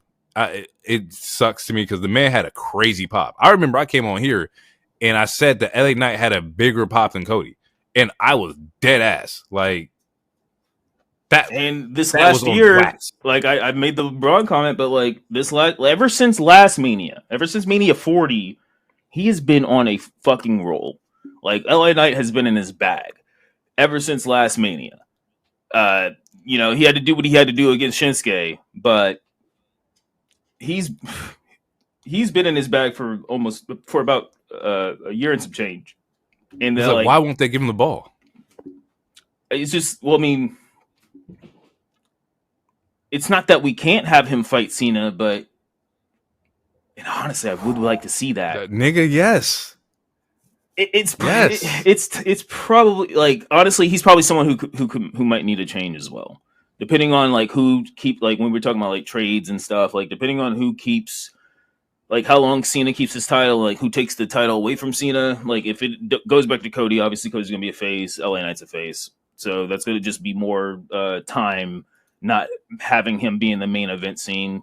Maybe he needs to go to Raw and get the Intercontinental real quick to like kill some time or something. But it's probably like in ring wise, consistently this last year and some change. In ring wise, he's been effing amazing. He's been killing. His promo wise, we already know his promo, and like he gets crazy ass pops. So at this point, it might be time to like have him at least rotate around the main title,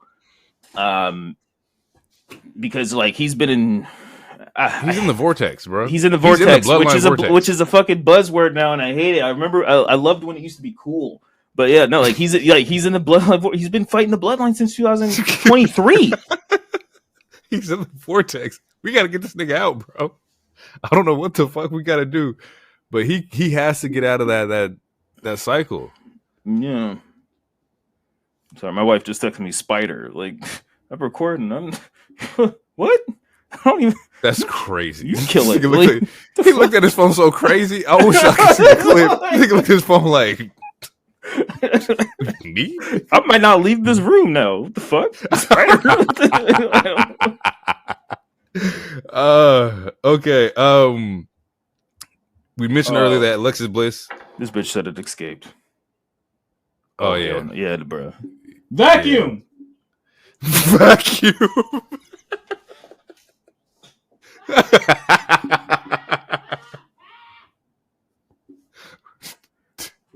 Do you need to go? Nah, bro. I'm not leaving safety, bro. Let's finish the show. Deuces or deuces. I said that backwards. I ain't leaving the room, bro. Fuck it.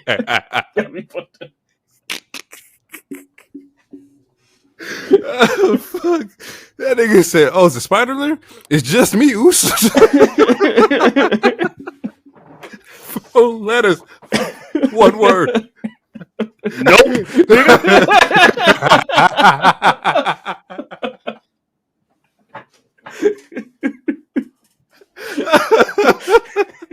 Oh fuck, nigga, that's fucking funny, bro. Oh god. Oh shit. Okay.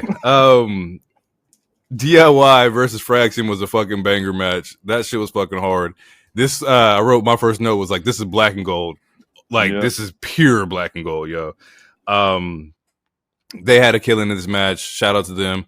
I think the play that they're playing off of here is the mask of I think Axiom. I think they're going to try to unmask Axiom. If I'm not mistaken, I thought I saw some rumors or reports or whatnot that like they've been teasing him having his mask off, which if I'm not mistaken, he has wrestled with it off before. Yeah, no. When in NXT UK when he was a kid, he didn't have a mask. It wasn't until he became Axiom where he had a mask. And honestly, I'm fine with it because he's mid-key. He's a good-looking dude. Like he's not ugly.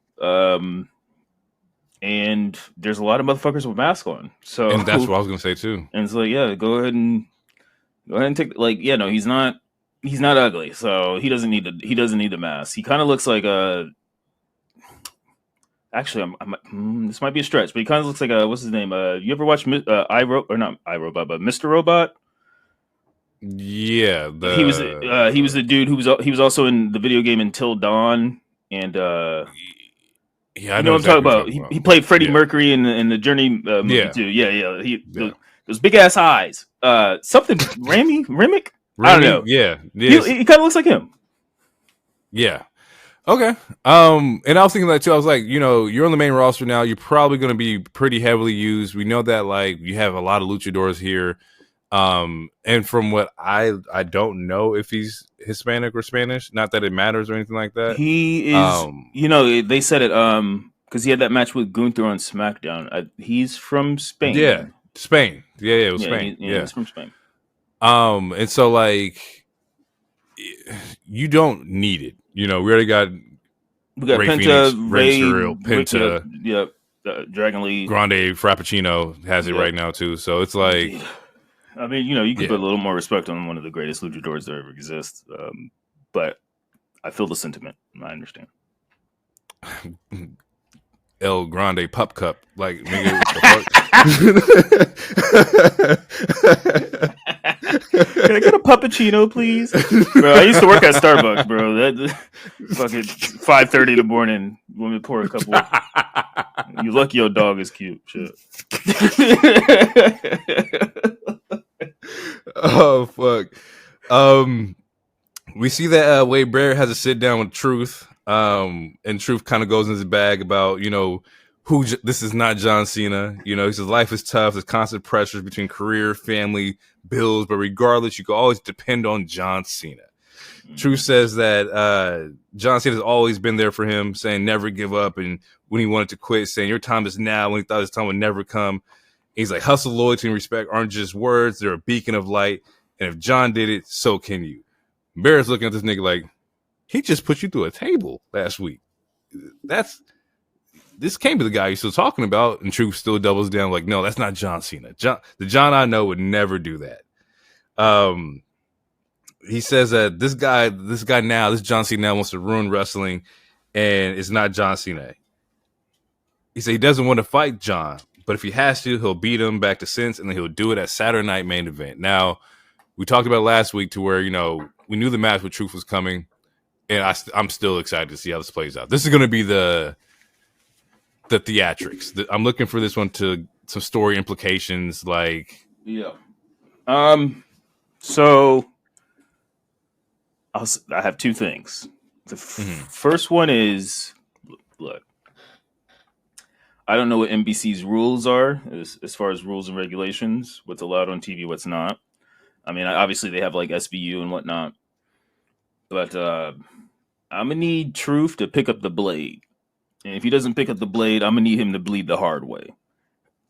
This needs to piggyback off what I was kind of talking about last week. Like, Truth is absolutely beloved. If, like, for the Cena heel turn hasn't been hidden for a lot of people, and it's mostly because it's kind of hard to believe it, especially when you have him or The Rock always being like, oh, well, we're playing characters. Mostly The Rock. So if like you're like, if you want to get like, hopefully stop these 50-50 boo cheers and like have him be booed, beating the shit out of Truth is, I think, the closest thing that could make that happen. And I think for the dramatic effect, we need some color. I don't know the rules again on a Saturday Night Main Event, but if we could get something similar to what happened with Nia on this SmackDown, that was an accident. It was an accident, and I mean the Drew shit with Hell in a Cell, that was an accident too. And honestly, like getting color the hard way looks better. And like in hindsight, it looks better than just like that shit hurt though. Get it the old fashioned way. It hurt like a motherfucker. No, it absolutely hurts. But also, like, I mean, but Bladen is fine too. I mean, again, look at Jibby. Either way, I think we need some color. Like, if this is really going to hit, like, a squash isn't going to do it. Like, we don't need a squash. Like, we don't need how long him and Randy was, because again, this is a Saturday Night Main Event. Like, every match is probably going to get like maybe 15, if that. But we need this to be dramatic as shit. We need the cinema. Like, this needs to be the Bloodline cinema type match. And I think we need some color. Like, we need like Truth needs to leave in an ambulance. Okay. If you're going to like if you're trying to get Cena really booed and you're trying to make this more believable, we got to go like full scorched earth. Like, he needs to kill Truth. He needs to kill him. So like, if Truth doesn't bleed, he doesn't bleed. I would take one of those like an AA through like the windshield or some shit like that. Like something that's like, damn. It needs to be off a windshield from a 20-foot truck, bro. Like, it needs to be dramatic. It can't just be something we see. You know, every Monday. So in my head, I was running like ideas. It's like, okay, so like, you know, the AA through the windshield. There was, and I think this one wasn't actually as planned, but when he took the chair, some TLC, and like dropped it on somebody, like it just needs to be like something like that, where it's like, oh shit, like he's really trying to like end Truth. I believe he's trying to AA somebody off of a car in like an I Quit match at one point too, like something of like that, like element. Yeah, that was Batista. I believe that was Batista. Yeah, he's like, I quit, and then he AA'd him anyway. It needs to be darker. Like it needs to be dark. Like it needs to be what Hogan did to The Rock. Like you put him in a truck, and then you blow up the truck or some shit. Like it needs to be dark, bro. Because I'm like again, like we talked about last week. Like Truth is like the Deadpool. Like he's so beloved, which is the second thing I was going to say is like, I see people shitting on this or being upset. And it's like, last time I checked, I thought we wanted black men in a singles title match. We're getting it now. Now people are upset and there's story implications. Like now people are like, I thought this is what we wanted. It's very fickle. Yeah, no, I was just like, it's very like, I just seen like some spaces is like, I could have, like for most of like early this year, late last year, like it's like there's never been a black man on a pay-per-view in a singles match. We're getting that now, and you're finding something else to complain about. But and I think it's like because you're not getting like the match. It's not going to be the match of the year match, but John Cena's not giving that anyway. Man, it could be, man. Everything is plausible. Everything's a possibility. Truth can work. I think going into this, you're not looking at it like that. Both of them are 50 plus. And Truth can work better. I mean, everyone still says Truth has a lot of gas in his tank. This motherfucker still does the splits. Oh, he's like 54. Truth gonna ball out because this is gonna be the most watched Truth match ever.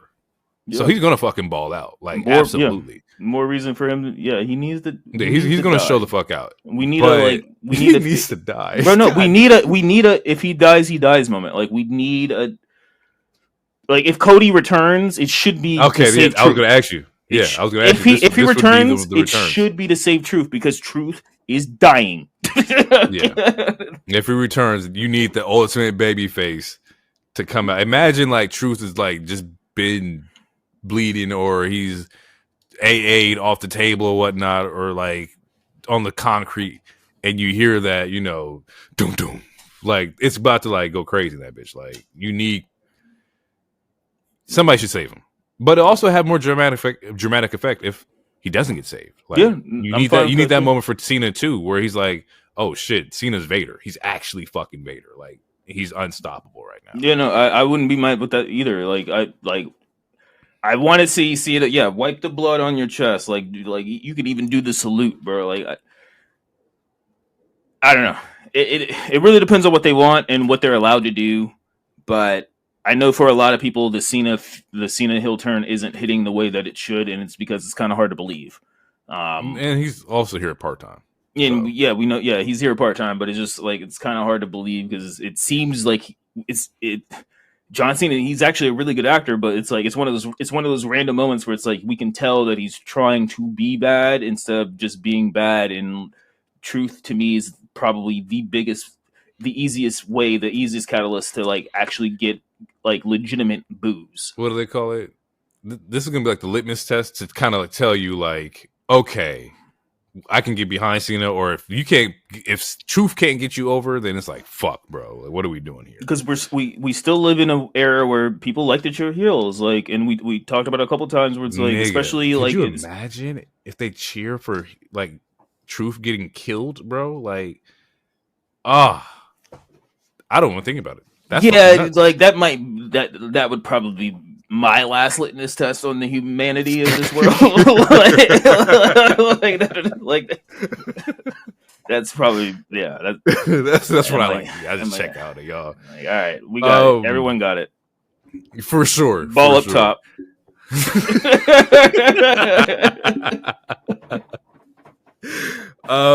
We get a dope match between Aleister Black and Carmelo Hayes. I feel like this match was really fucking fire, and it was fire. Aleister looked fucking good. He looks really good, man. Like he looks solid. Carmelo also looks really fucking good. Yeah, and had Match a good was promo great. before the match too. I I really do like him and Miz. Like, I really do like it. you Who's him? you I am. Who's him? And I heard some people be like, that's very similar to the Who's House. And like, it was, know. I didn't. That's crazy. I never heard of that. I've never thought about that. Anyway. But whatever. Yeah, Anywho, exactly. Whatever. I dislike the finish. I hate DQ finishes just because they're done so many times. And I get it that you want to preserve the win and the loss and whatnot, but it's like these two, it could have been at least like, oh, Miz distracted him and got the roll up, right? Yeah. Cool. But like just the DQ finish is just like, God damn, bro. Especially when they've been balling. Like this match was fucking ill. And it's just like Miz with the DQ finish. Like that's the only thing that takes me out of it, bro. Yeah, no. I do have a question though. Bad. What's the ceiling for Alistair? Do we see him as, we know he's a phenomenal talent. We know he has the look. He looks cool. What's the ceiling? Because does he have the merch sales that's going to push it? Does he have the social media like look? So he has the look. He like similar to how what I say about Penta and a couple other people. Like Alistair's cool as shit. The presentation's cool. Like his moveset's cool. He's good at promos. He has the look. He has the moveset. Like he's cool. As of right now, and this is no disrespect or anything, but as of right now, the ceiling is mid card. Like to me, his ceiling is what LA Knight has been doing in the last 2 years.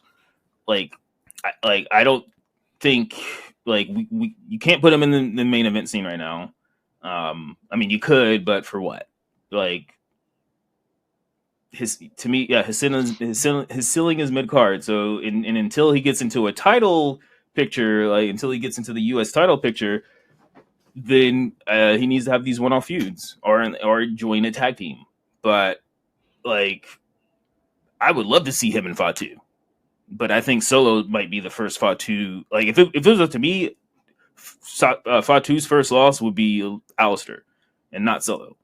But I could see how we need to keep Solo hot and we need to keep him strong. So it makes more sense to Solo be the first single match pin victory over Fatu. So if that's the case, that's fine. What it is, that is what it is. But as of right now, like his ceiling is mid card. It is mid card. He's going to be a U.S. champion or IC champion. Other than that, he's going to just be kicking niggas in the head. Likelihood of ever seeing, Alistair versus Jay, Alistair versus Punk, Alistair versus Roman, Alistair versus Seth. I think those are possible. I mean, especially Seth, because him and Seth had a thing. I think already. Seth, yeah. Seth is the one that took his eye. I think that those are possible. I just don't think it's going to. I wouldn't expect it to happen in 2025 or dare I say even most of 2026. Because again, and that's the problem of having a stacked ass roster, because you still have a Roman, you still have a Cody, you still have a Punk, you got a Drew that you could literally put the title on anytime you fucking wanted, and that'd be great. Fatu's coming up. You still got I don't know if I said Punk or not. You got Jay, you got Gunther, Sammy needs a title, a main title at some point. We talked about LA Knight, he should be in the main title scene at this point. Finn could use a good title run, an actual one, instead of just that one day Universal. Fucking now that Dom, now he's the IC. Once he drops IC, it's about that time to go up, just like Braun, so. And there's Braun. I mean, just mention Jacob, Sorry, I was trying to kill a net. Motherfucker. But it's not like he has the talent, he has the charisma, he has the aura, he's good on the mic. It's just there's no one there's out of all the names we just said, I'm not willing to have him cut the line. Yeah, there's nobody he's jumping over. As much as I love Alistair. Right. I'm just not willing to have him cut the line at this moment. So yeah, to me, mid card is the ceiling, at least for now, at least for the a mid card and a tag team title run for the next year and a half, and then once we get fleshed out with some of these other stories, once we figure out the Cena retirement and whatever Roman's doing, or Punk finally gets another run or whatever, then we can be like, all right, LA, it's your turn. AB, it's your turn. Like Fatu, it's time to get it. Like Braun Breaker, it's time to get it. Like, and at that point, he's going to deal with a whole new crop of like people coming in that mid card to where it's like, by that time you got Trick Willie coming, you got Obafemi, you got Nathan Frazier, who I think after this tag team run with Fraxium is going to blow the fuck up. Like, baby Seth Rollins, baby, we here. It's about to get nuts. Main event was Nia Jax versus Tiffany Stratton for the Women's Championship or WWE Women's Championship match. Banger. Overall, fucking banger. Like, these women fucking killed it. The chemistry's already there because they've been working together forever. One of the spots that I did like, and it's kind of like rushing to the end of the match, but Nia is the first person to kick out of the prettiest moonsault.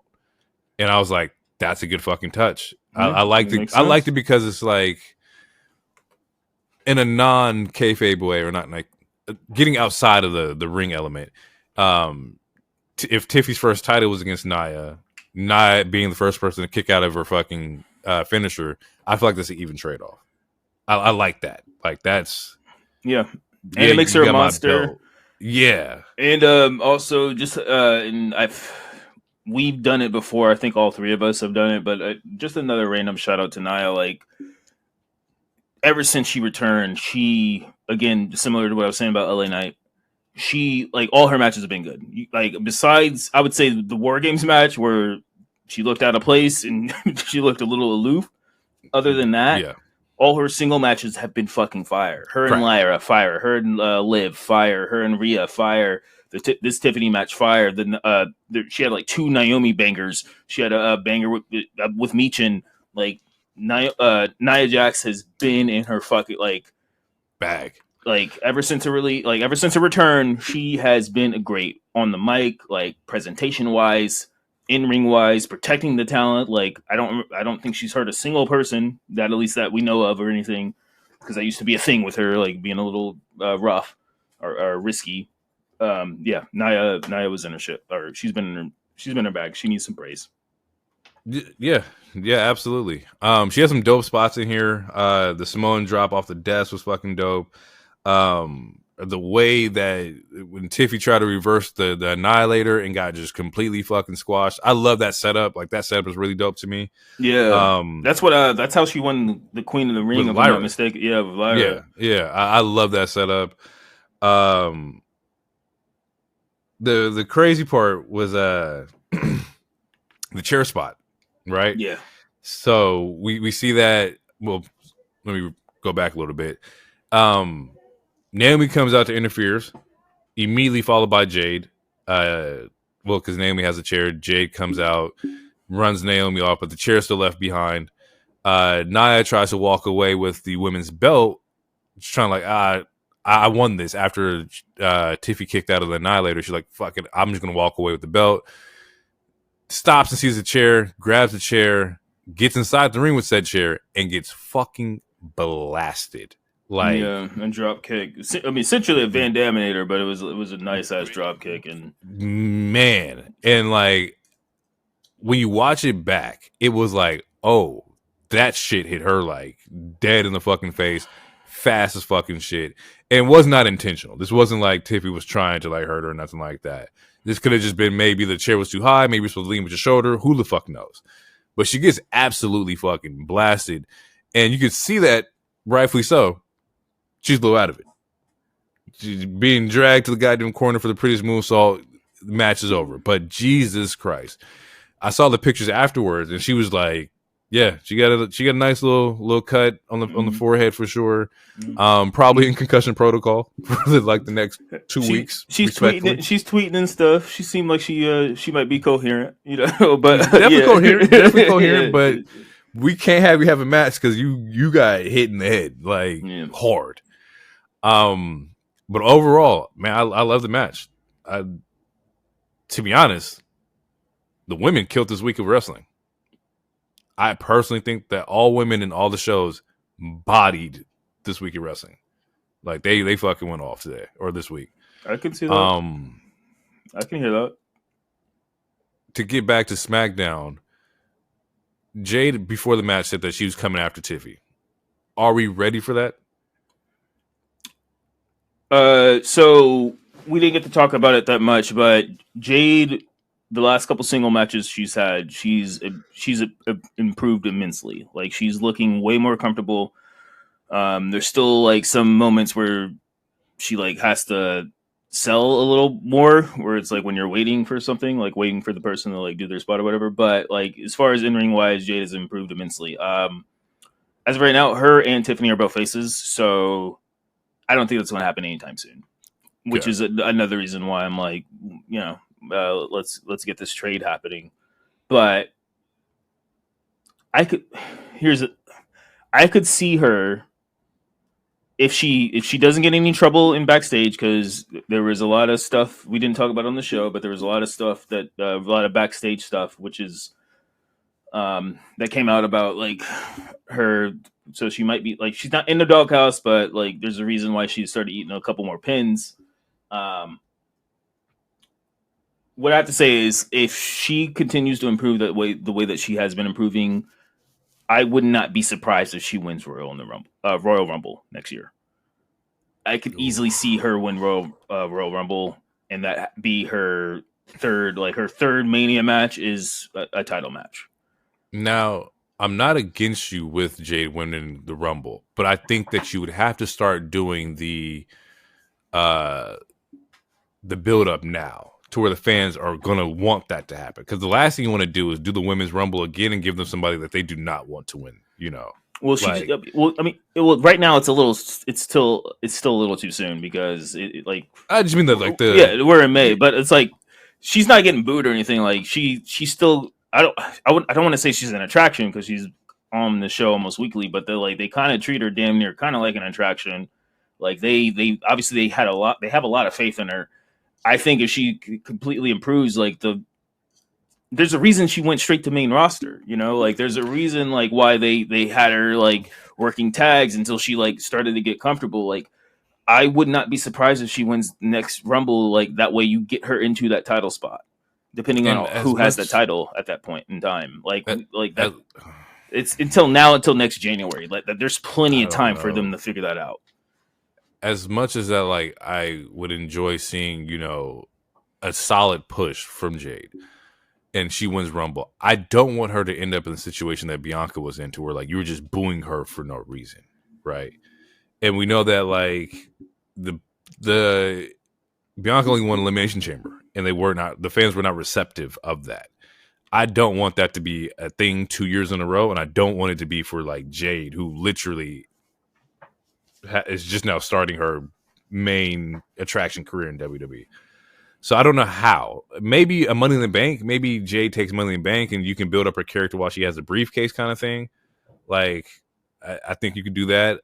Personally, I would like to see Naomi win Money in the Bank. We've talked about that before. Mm-hmm. But some way that we can just steadily have in our mind that, okay, at any moment, Jade could cash this in. That way, it's not a surprise to anybody. Not saying she'll cash in immediately, but you can still build her up, kind of like, Tiffy won the briefcase, and she was being built up the entire year, and then she won the championship, and now we're like, okay, cool. It all makes sense.